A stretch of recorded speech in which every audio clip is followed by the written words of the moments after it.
Hey there, folks. This is Mitch Firestone with Precision Trading Labs in New York City. Thanks for joining us. I want to go through a couple of setups that I just created.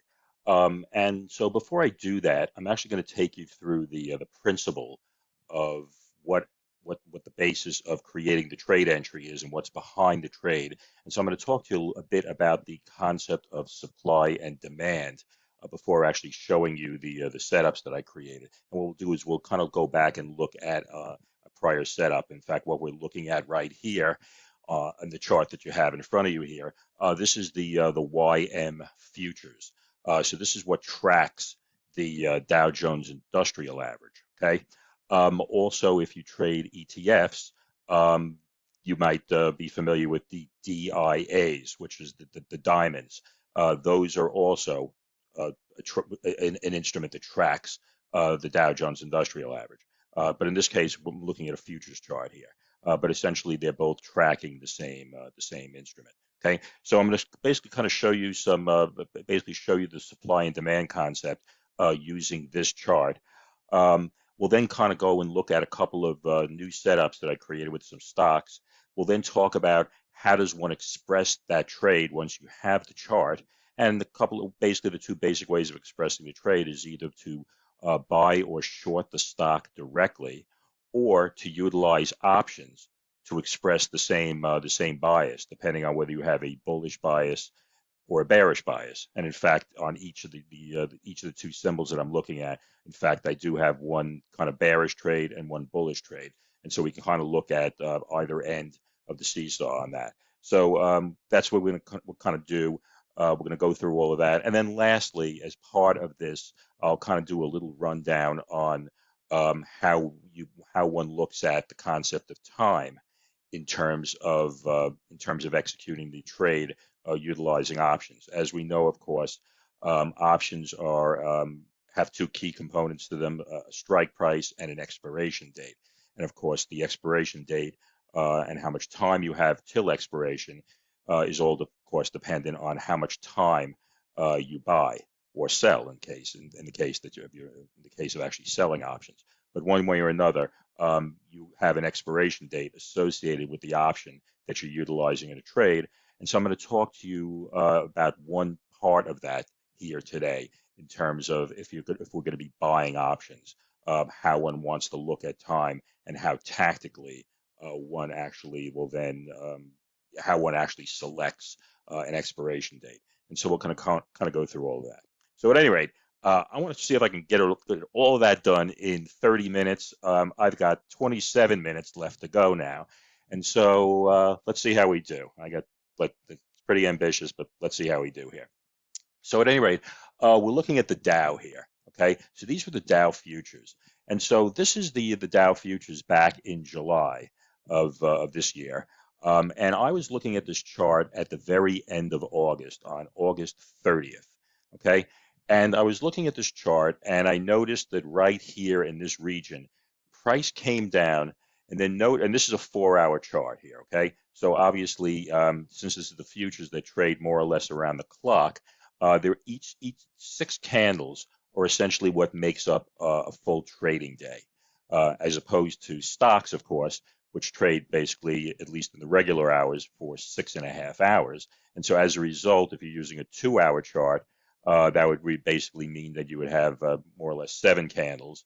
So, and of course, if you were using this 4-hour chart, well, then you would basically have one 4-hour candle, and then the other candle that would make up the rest of the day would only represent 2.5 hours. So that's kind of uneven. But in the case of trading futures, if you kind of use the 4-hour chart, the day more or less breaks up into close to 6 even candles, except for the last one. So at any rate, this is the chart that I was looking at on the 30th of August. So price came down. Notice price consolidated here, and then price rocketed out of here. So you can think of this as kind of this V here. This is more or less sort of a pivot. In fact, if you were looking at this in a daily chart, it would probably look more or less like a pivot. But right here we can see, once we break it into the 4-hour chart, price kind of goes, once it descends here and wicks back up here, price then basically goes sideways. Okay, and in fact, if I kind of just move this over here and spread this out a little, you can see this a little better. So price came down, Notice price consolidated into these kind of little tiny green candles, and then price rockets out of here with these larger green candles. And also notice they're all very, very bullish candles. This one closed at its absolute high. This one closed at its absolute high. This one closed very near its high. That one closed very near its high. So this was basically a very, very energetic move out. Okay, so what was going on when we were actually in this region here? When we're in this region, when price is going sideways, we can think of this as an agreement between buyers and sellers at that time. So for this period of time, and you can think of this as kind of anywhere from somewhere in the period of, let's say, 8 to 12 hours of trading, more or less the market, the buyers and sellers were more or less in agreement within this range. Okay, and if we look at this range and we see this is basically from 31,040 to almost 32,000. Okay, so within this, excuse me, 31,200. So within this basically 160-point region of the Dow Futures, there was more or less an agreement between buyers and sellers, and it was trading in a very narrow range. But then something happened, some change of perception happened, and then all of a sudden, what happened is price rocketed out of here. So what caused price to rocket out of there? In terms of the actual news, I don't really care for the purpose of this discussion. But mechanically in the market, what happened is that basically the sellers disappeared from what we can think of this as an agreement zone. Okay, because there was price agreement during this time between buyers and sellers, and they were willing to kind of shuffle contracts back and forth within this relatively narrow range. But then right here, when price rocketed out of here, all of a sudden there was a change of perception. Sellers were no longer willing to sell in this region. Okay, but the people wanted to buy. Well, the only way that these trades then occurred is that buyers effectively ran up the price chart until they encountered willing sellers. So mechanically, that's why you see this price spike here.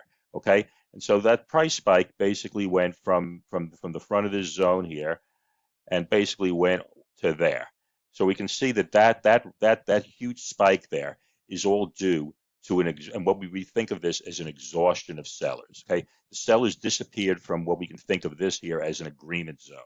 Okay, where buyers and sellers were in agreement, and then all of a sudden the sellers disappeared.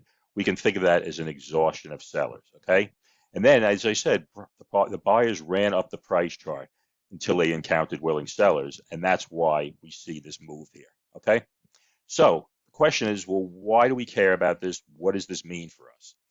Well, why we care about this is the fact that within this range where buyers and sellers were in agreement, okay, all of a sudden there was no more agreement, and the question was, since price only spent a relatively small amount of time in this region before essentially buyers went nuts and kind of just ran up the price chart, probably to a large degree there was the fear of missing out or FOMO.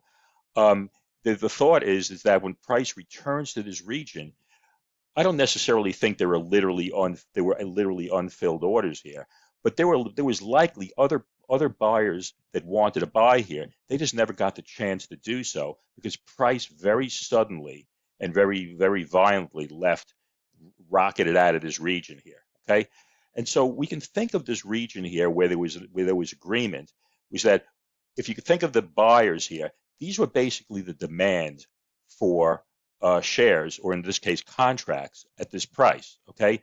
Similarly, they were matched up in here when these sales occurred. There were also sellers, willing sellers at this price level. Okay, and we can think of these as the supply of contracts at this price, because of course, in order to have a trade, you have to have both a buyer and a seller. Because otherwise, if you have two people who are each with different price expectations, and you can't meet in the middle, well, then nothing's going to happen. So right here, we had agreement between buyers and sellers, and again, we can think of that as the demand for contracts here, as well as the supply of contracts here. Okay, but then right here, what happened was basically the sellers, where we had agreement before, all of a sudden the sellers who were at this level with the demand for contracts, all of a sudden the sellers were like, well, no, we're done at this level. we're going to camp out above here. And so in order for these trades to occur, again, the buyers had to run up the price chart until they found willing sellers. Okay. As a result, what you had left at this level here, there were no more sellers here, but only potential buyers. And we can think of that then as the demand, again, as demand.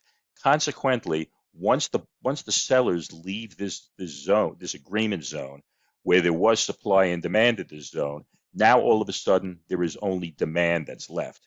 Consequently, this consolidation area that precedes the rocket out of this region, we refer to that as a demand zone, because now there was only a potential demand for shares there, but there was no more supply of shares. Okay.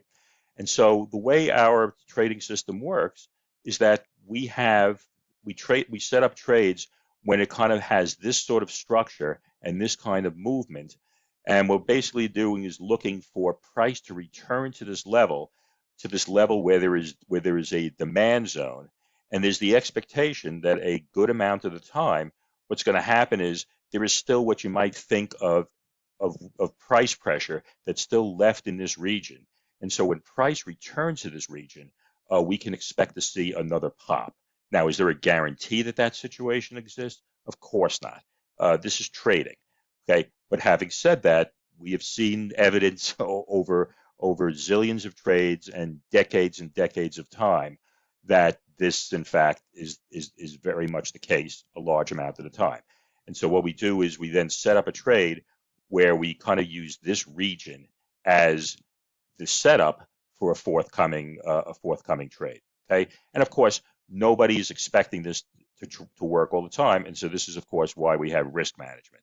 And so what we do is we're basically looking for an entry at the front of this level, and then we pretty much put a stop a short distance behind this level. And so essentially this would represent our entry point. Down here would represent our stop out if in fact things didn't go according to plan. Okay, so again, price rockets out of here.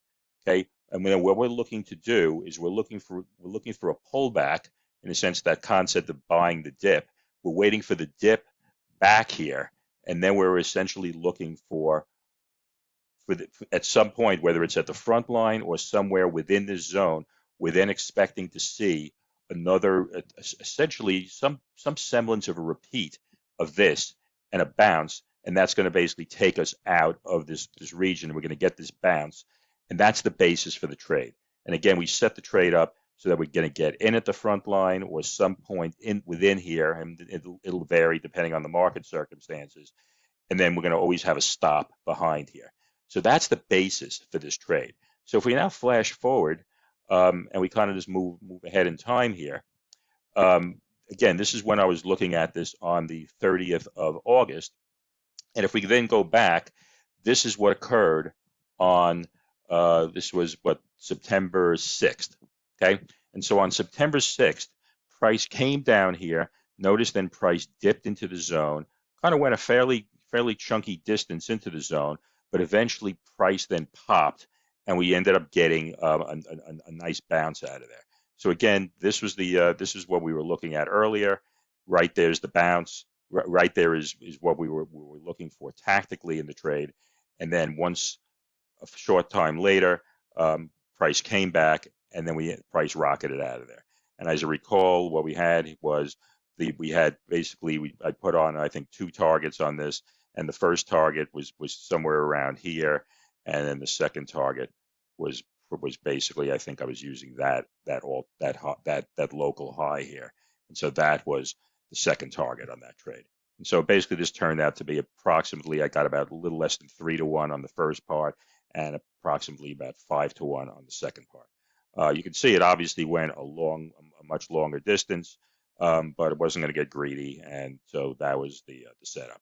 Okay, so that was that. Again, so there's your trade entry. This would have been the stop out had this not worked out, and then again we kind of looked at, and we ended up getting a nice bounce out of there. Okay, so at any rate, that's the underlying principle of what's behind our trades. Okay, So I want to show you a couple of setups now that I'm looking at, and you'll see to some degree that it's going to basically, it's all going to be more or less the same principle here. So first is a chart, and this is something I posted recently. In fact, this was yesterday for Coca-Cola. So this, while the YM, of course, was a prior trade, this is a forthcoming setup here. Okay, so here's a chart of Coca-Cola. Also, before I go any further, though, let me just give you the usual disclaimer here. Precision Trading Labs, we are not broker-dealers. We're not financial advisors. We're not planners. We're not fiduciaries. So as a result, basically you need to trade only with risk capital, and everything that we're presenting here is for educational purposes only, and it's really just to help you to sort of garner mad trading skills. So that's really what we're talking to you about here. So it's all for education. Okay. So at any rate, right here is a daily chart of Coke. Okay. Notice price comes down. Notice now again, similarly, if you recall the YM chart, we more or less had kind of a consolidation here. It's a little sloppier here, but notice we have this red engulfing candle. Notice we now have these very indecisive candles in the middle here, and then notice we have a very bullish candle that kind of rockets out of here, and then we have this second one, a third one, and a fourth one. Okay, so this is all an area of basically major upward price pressure, and again, like in the YM scenario, right at here we had sort of an agreement between buyers and sellers, or supply of shares and demand for shares. Okay, but then at some point right here, that agreement got broken. And so as a result, down here, all you had left was demand. Okay. And so consequently, this essentially, we can think of this pivot here.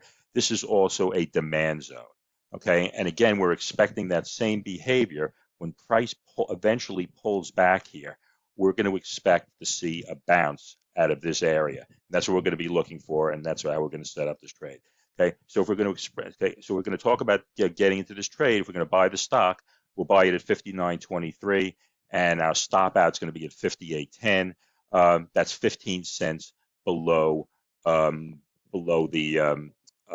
back of that zone, and we kind of use the candle structure as well as a percentage of average true range. And we kind of look at both of those factors, and that's kind of determines what the wiggle room that we're going to use in terms of creating the stop out point behind here. Okay, so that's the setup on Coke, and eventually in a few minutes I'll kind of talk to you about how we actually, because there's two different ways of basically expressing the trade.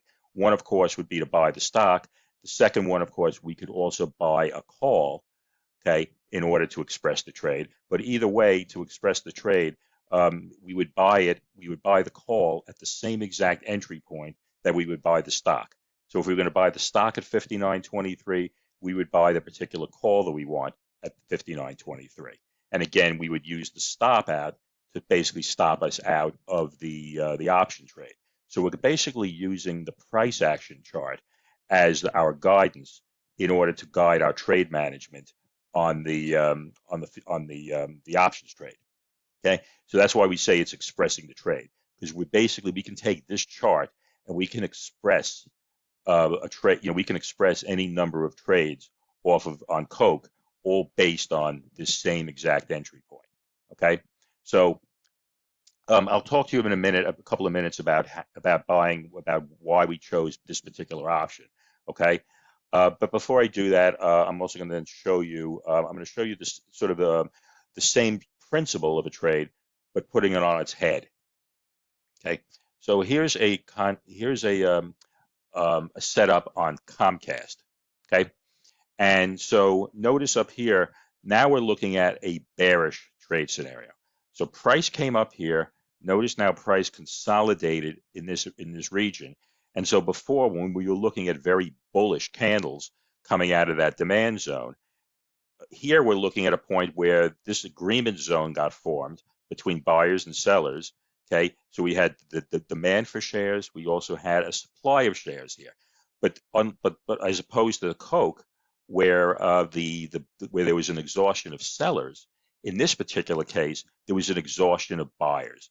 all of a sudden, where buyers and sellers were in agreement here, all of a sudden we had this string of red candles, particularly this very, very bearish, aggressive red candle here, and then a second very aggressive red candle here. This was major downward price pressure. That all got created by an exhaustion of buyers. The buyers left this region. Consequently, before, when we talked about having both demand for shares and a supply of shares at a particular zone, all of a sudden the demand for shares just basically disappeared, and all we had left was supply up here. Consequently, when the demand disappears and only the supply is left, we then call this a supply zone. So before, we talked about on the Coke setup, we talked about having only the demand for shares. Here we're talking about having a supply of shares, and consequently, this is a supply zone. Okay, so what we're now looking for is when price returns to this region, okay, we are then looking for a bearish trade. In other words, we are looking for we have the expectation that there is downward price pressure that's waiting to be tapped in here because of the fact that price spent a relatively small amount of time consolidating in here, and then that was preceded by these two very violent, very bearish candles. And you know, you can see they're larger. This one traded at its absolute low, and this is a 2-hour chart here, 130 minutes. We can think of that as a 2-hour chart. The stock trading day breaks up precisely into 3 130-minute candles. That's why I happen to use the 130 as my 2-hour versus the 120. This way the day divides up precisely into 3 candles, as opposed to having 3 candles and then a leftover 30-minute candle. It's not very important, but it happens to comport with my view of the world. Okay, so this is essentially a 2-hour chart. So when price returns to this region, we're then expecting that there is some more price pressure, downward price pressure that's left here for us. Okay, in order to then, and again, what we can do is we can express the trade in a couple of different ways. We can either short the stock at 36.52, or we could basically buy a put.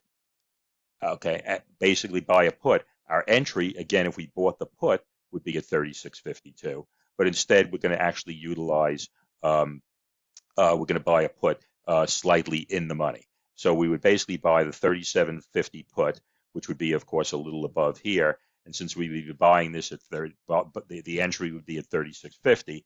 Essentially, what we would do is we would be buying this put about $1 in the money, and that would mean that we'd probably be running a delta of somewhere in the range of about, I don't know, 55 or 57 or so.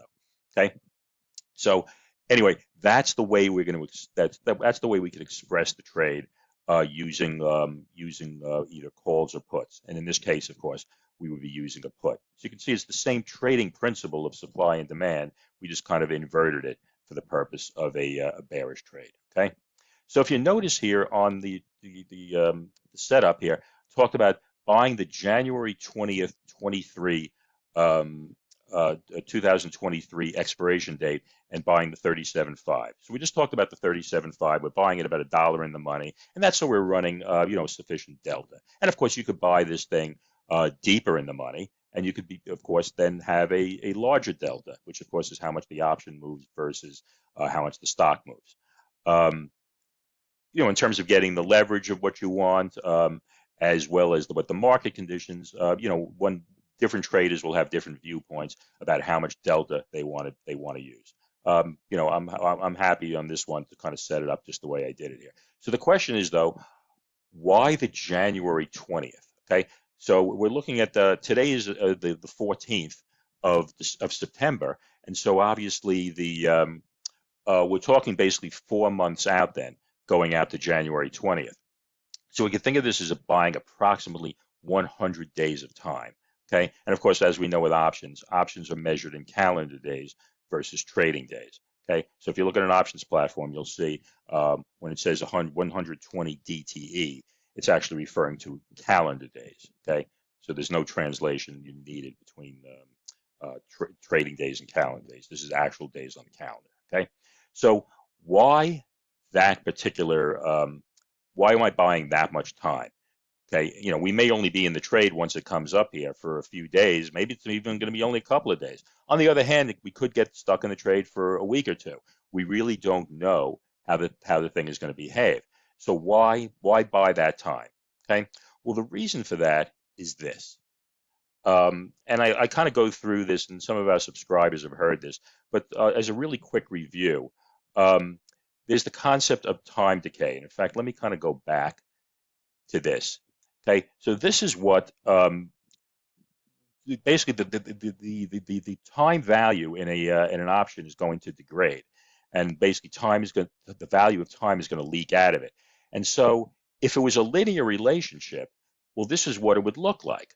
But of course, as we know with options, when you have a lot of time that's left in the option, time decay is relatively benign. But when you get later in the life of an option, as the time starts to erode, when you get later in the option, the time decay increases. So this is not what time decay looks like with an option. What time decay in an option looks like is actually this. Okay, so when you have a lot of time left here, and in fact I have to actually change this legend down here. I should actually really this actually should read actually months here, and I actually put in weeks. So that's a typo here.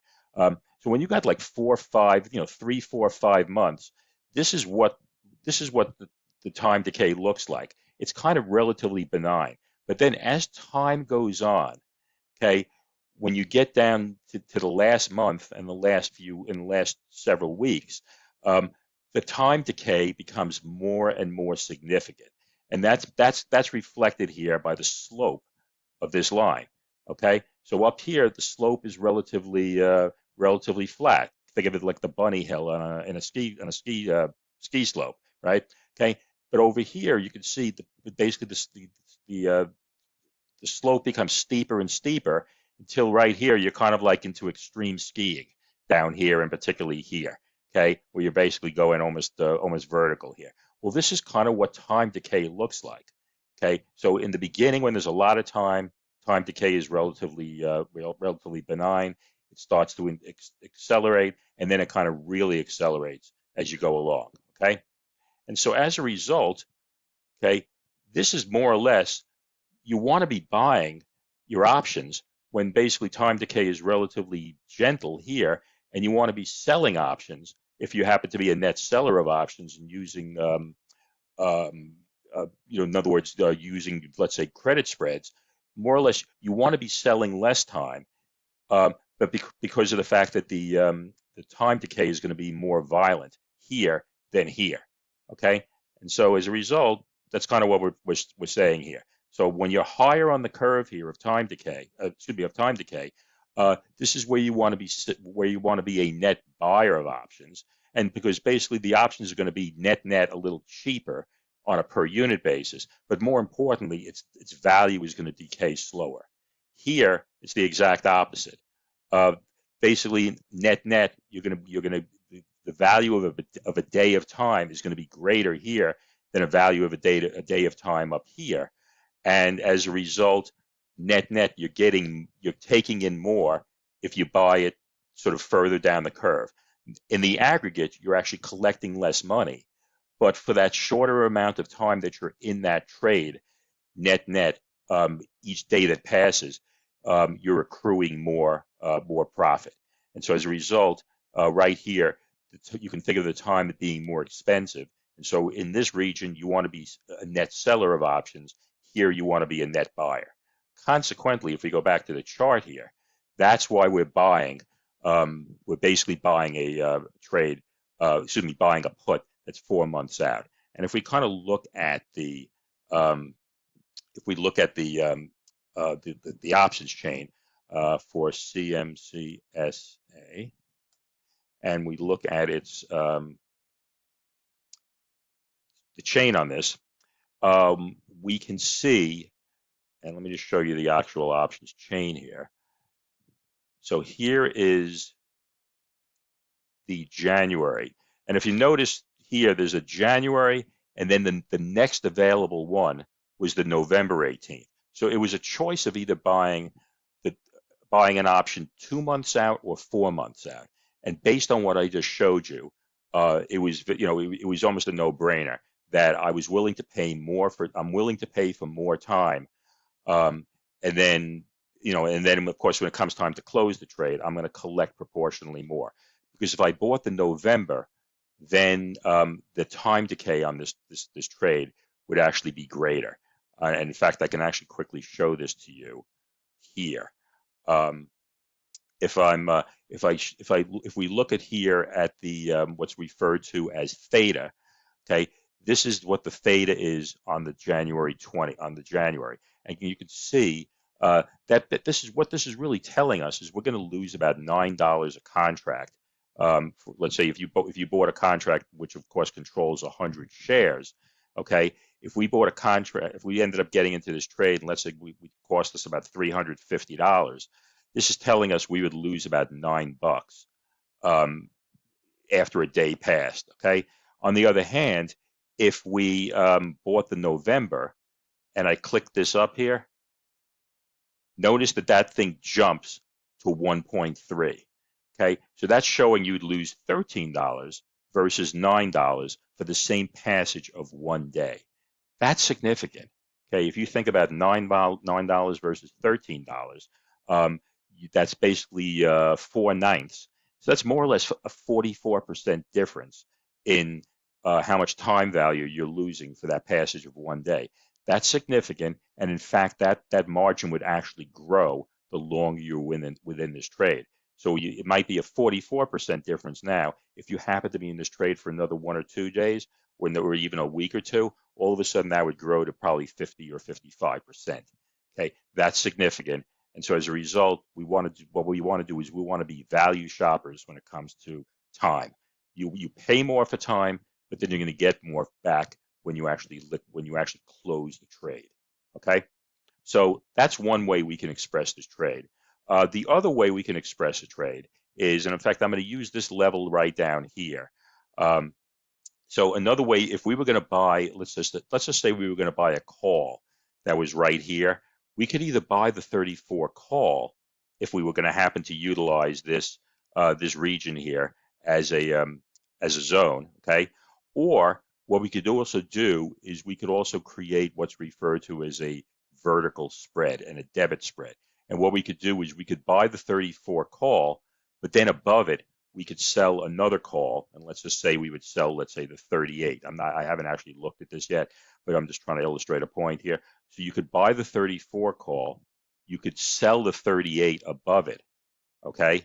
And so as a result, what you would do is you would pay, let's just say hypothetically, $4 or so to buy this option here when it got back to 33, to get back to 34.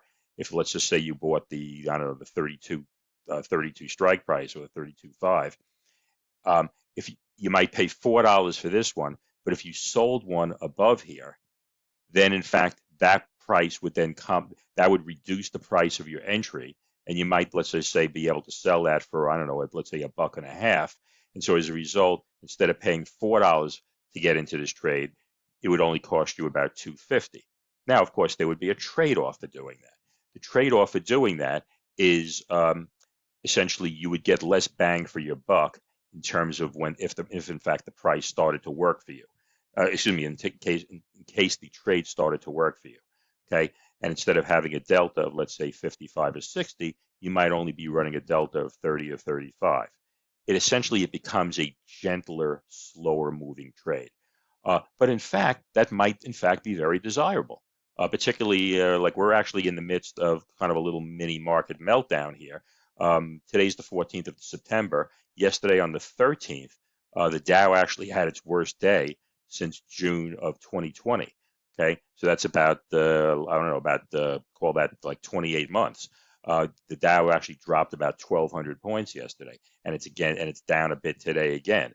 So as a result, if you wanted to execute a long trade out of here in the next day or so, you might just go, you know what, I'm going to sort of take it easy on this. And so one way to sort of essentially express a bullish trade, but to express it in a with a lower risk profile would be to utilize a vertical spread, and in this case it would be called a bull call spread, because what you would be doing is you would be buying a call, let's just say let's say with the 32.5 With 30, I can't remember how this is denominated. Okay, these are denominated in 2.5.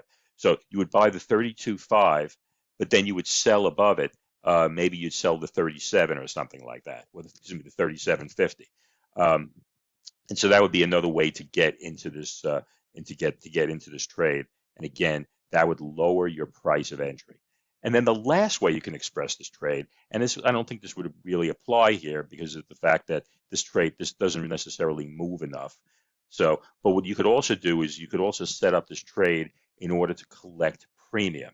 And so rather than buying a debit spread where you're essentially paying to get into the trade, you could actually then sell what's referred to as a bull put spread. And what you could essentially do is you would then sell a put down here, okay, and then you would basically buy a put further down, and that essentially then would allow you to you would collect some premium because of the fact that you'd be basically this would be out of the money. You would collect that out of the money premium. You would sell a much shorter amount of time, and you would basically utilize and then basically wait for this thing to expire worthless, and then that would basically be your way of essentially collecting some premium, and you basically stay in the trade for a week or two, and you would then collect the premium, and once it expires worthless, that would be the end of the trade, and you wouldn't have to worry about buying it back or anything like that. And the basis for this is right here. We had a demand zone. Okay, in fact, I'll just quickly show you the chart here. So this is the CMSA, CSA. So right back here, this was actually a demand zone that went way back in time here, right here. Okay, notice price came down. Excuse me, price came up, consolidated. Notice that massive gap there, and then notice the string of green candles. So all of this again is basically an exhaustion of sellers. Basically the buyers ran up the price chart. So again, if one was going to look at a long trade here, then we'd basically be looking for price to come back to this level in order to bounce, in order to get a bounce, and then that would be the basis of a trade. We ended up getting a minor pop here, but again, this really wouldn't have been enough to probably sustain a bull put spread, because we were only been in this trade for 3 days, and we would have needed some more time. On the other hand, price in fact did come down here. It's now bounced out of this area a second time here. So in fact, this bull put spread in fact would have been alive and still working if in fact this was something that we had executed here. But that's something which, again, I just wanted to show you only because of the fact that I was looking at the same chart here, and it just happened to kind of jump out at me when I was looking at this. But anyway, this is really what our primary setup here. If we're going to wait for hopefully for the market instability that we're having now and sort of the bearish sentiment to kind of fade out, hopefully by the end of this week. We're then going to be looking for another pop here, and again, when it gets up to here, we'll then be looking to put on some sort of bearish trade. And again, a couple of ways of, the 3 ways we could do a bearish trade on this. We could short the stock, we could buy a put, we could also buy a bear put vertical spread, and then the last thing is we could also do a bear call spread, where essentially we could also collect premium. And that would be the 4th way we could express this trade. But all of those ways of expressing this trade are all based on that same 36.52 entry point. So at any rate, let's see, it's 40 minutes, so I went 10 minutes over. Don't know what to tell you. Sue me, I tried. And remember, trying is the first step in failing. Anyway, this is Mitch Firestone, and I will see you guys next time. Thanks for joining me. Take care.